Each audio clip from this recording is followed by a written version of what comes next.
Do'stlar, o'yinda g'olib yoki mag'lub bo'ladi. Ulardan bittasi siz bo'lishingiz aniq. Tanlash esa sizdan.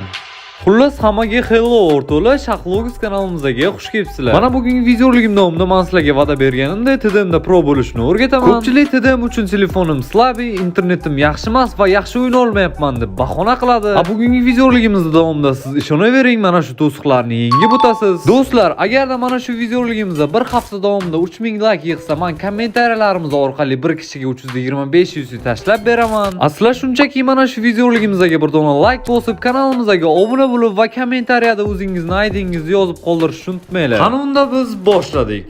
O'rtoqlar, videoligimizni boshlashimizdan oldin men sizlarga bir ajoyib tavsiyam bor. O'zbekistonda arzonligi bilan ajralib turadigan akkaunt savdo kanali bor. Bu yerda oddiy akkauntlar uchratmaydi. Kanaldagi akkauntlar narxi shaxsan o'zimga yo'qdi va o'zim ham akkaunt sotib oldim. O'rtoqlar, bunday akkaunt savdo kanallarni qo'llab-quvvatlamasak bo'lmaydi. Kanal silkasini opisiyaniyada va kommentariyada yozib qoldirdim. O'tib obuna bo'lishni unutmanglar. Qani unda biz boshladik. Demak, bizda birinchi taktika. Ko'pchilik pikat qo'yotganda birinchi mana qanday naklon qiladi. Xato ochilgan naklon orqali dushmanga o'lja bo'lasizlar. Xuddi mana bu holat kabi.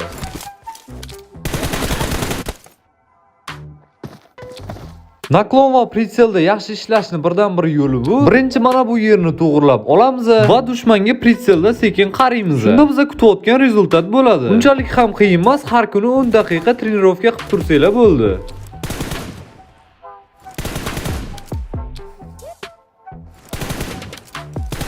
Demak, bizda ikkinchi taktika. Ikkinchi taktikamiz ham unchalik qiyin emas. Shunchaki tasavvur qilamiz, mana bu zabordan hozir dushman chiqib keladi. Lekin uni chiqishini kutmasdan otishni boshlaymiz.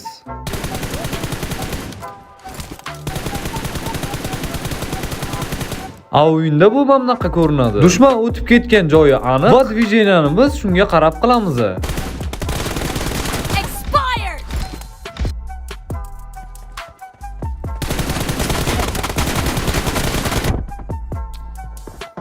Kelinglar endi sizlar bilan 3-taktikani ko'rib chiqamiz. Ko'pchilik mamnaqa tez harakatlansam dushmanni o'ldirishim oson deb o'ylaydi. Aslida o'yinda mamnaqa kulgili holat kuzatiladi. Buni to'g'ri qilishning yo'li bu: yarim soniya o'ngga va yarim soniya chapga harakatlanamiz va dushmanga mana bunaqa ko'rinadi.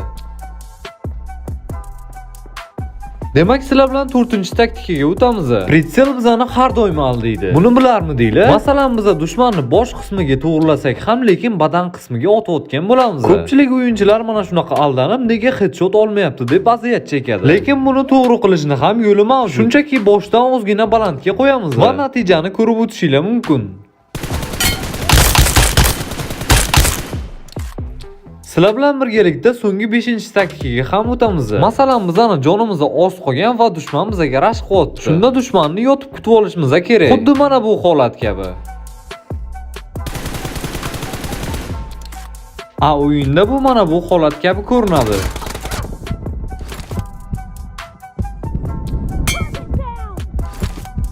Hattoki dushman buni anglay olmay qoladi.